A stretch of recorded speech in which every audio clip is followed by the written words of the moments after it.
سلام، از برنامه شما سپاسگزارم. خورشید هم از بندر پر با یک دنیا امید و آرزویی که در قلبم نهفته است، میخواستم که بیانگر آن باشه که تو را دوست دارم. از موقعی که تو را دیدم روزها و شبها همان چهره زیبای تو در قلبم شعله میگردد. البته این را میگویم نمیخواهم مزاحم شما شده باشم، ولی البته تا اینجا من یک پارازیتی بنازم. ایشون منظورشون استاد انصاری هستن که تشریف ندارن فعلا. بله. از قبل آن چهره زیبایی تو را در اعماق قلبم شعله برمیگشت.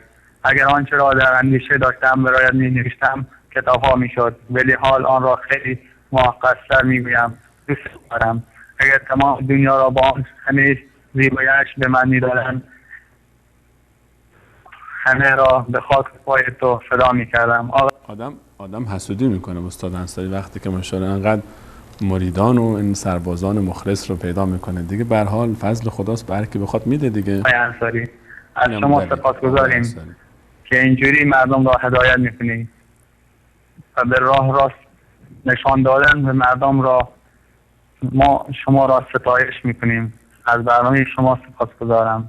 خدا شما متشکرم. منم از طرف استاد انصاری از شما تشکر میکنم، از طرف همه بچهای وصال حق. الله تعالی حافظ و نگهدار شما عزیز باشد.